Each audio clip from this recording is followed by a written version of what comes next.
Салам достор, биздин каналга жазылыңыздар. Башкалар көрсөтпөгөндү биз көрсөтөбүз. Чоң рахмат, урматтуу Дастан Рысбекович, урматтуу депутаттар, убакыт бергениңиздер үчүн. Мен бир азыр коомчулукта талкуу болуп аткан маанилүү маселени бүгүн айтпасак болбойт. Анткени өзүңүздөр билесиздер, мына корона кризис башталгандан бери бүт ушул кыргыз өкмөтү, кыргыз бийликтери баарыбыз карайлап, азыр каражат таппай, бүт эл аралык каржы институттарынан акча сурап, эптеп бюджетти жабуу аракетин өкмөт көрүп жатат. Азыр Кыргызстанда 2 үй бүлө бир нанды бөлүшүп жеп отурган учур. Ошол эле убакта бизде азыр коррупцияга каршы күрөштү мындай башкы уран катары колдонуп жүрөбүз. Мен бир маселеге көңүлүңүздөрдү бургум келет. Ошондой эле күч органдарына, президенттин, өкмөттүн өкүлдөрүнө, фракция жетекчилерине дагы көңүлүм бургум келет. Мындан бир аз убакыт мурун Мамлекеттик байланыш агенттигинин мурдагы жетекчиси Черногубова камалды. Коррупциялык ири ишке шектелип. Андан кийин биздеги маалымат боюнча улуттук коопсуздук кызматынын дагы бир башкармалыктын жетекчиси камалды, начальник управление. Ал менен кошо дагы бир кызматкери камалды.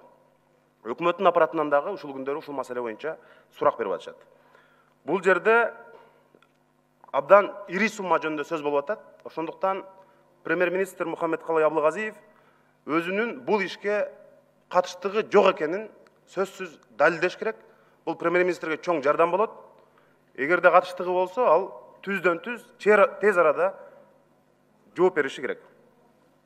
Буга чейин билесиңер, мына Ала ТВ деген болгон.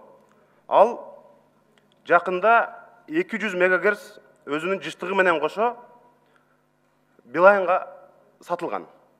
Куплю-продажада келишим болгон. Бирок ошол Ала ТВ ал телевизионный кабелге гана ыңгайлашкан. Ал жерде жыштык телевидение үчүн гана. Бирок мына ошону Ала ТВ Билайнга 1 миллион 800 миң долларга сатып атат. Билайн биздин мамлекеттик байланыш агенттиги аркылуу жакында ошол 200 мегагерц жыштыгы менен кошо телевидениеге деп багытталган жыштыкты 4G ушул сотовый операторунан интернетке туралап, аны переоформление жасады. Эми ушул жерде чоң маселе болуп атат. Буга чейин билесиздер, мына Темир Сариев премьер-министр болуп турганда 15 мегагерц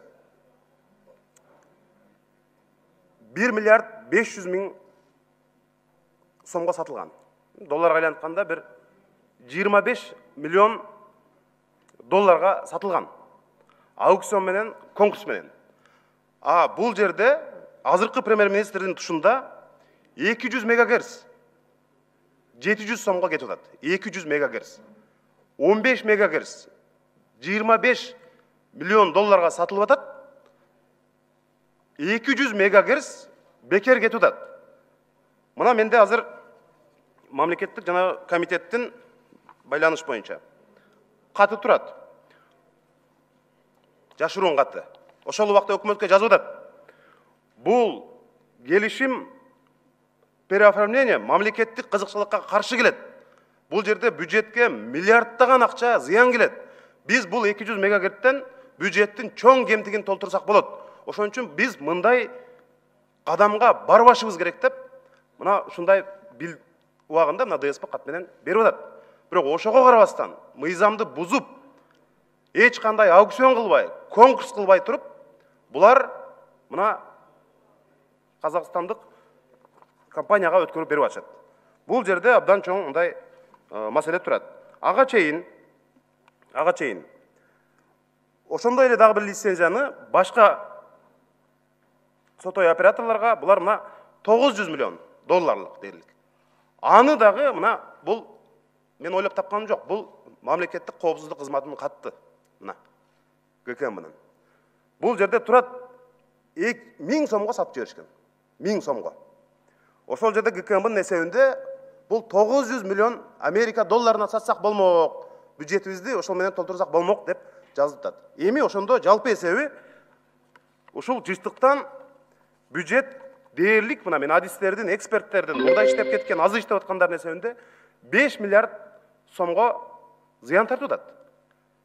Биз азыр көрүнгөн эл аралык институттардан, финанс институттарынан жалдырап 1 минут бергиле. Мына 1-2 минут. Мына 5 миллиард сом бюджетке түшпөй атат. Эми ушундай иштер адистердин айтымында, ошол эле жетекчилердин мага берген маалыматында эми бизде мекенчил патриот жигиттер, кыздар бар экен. Өздөрү кызматта турса дагы мындай күйүп мамлекетке. Биз айта албайбыз, ошону сага ишенип берип атабыз. Сен айтпасаң болбойт деп азыр ыйлап атышат.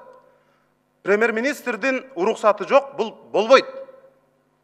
Ошондуктан бүгүндөн калбай күч органдары буга катуу киришип, өкмөт башчы бул кылмышка тиешеси барбы, жокпу, тез арада далилдеш керек. Анткени мына улуттук коопсуздук кызматынан да суранат элем. Ошол эле казакстандык ири сотовый компаниянын жетекчисинин оң колу келип премьер-министрге жолуккан. Мына ушундай маселе бар. Анткени биз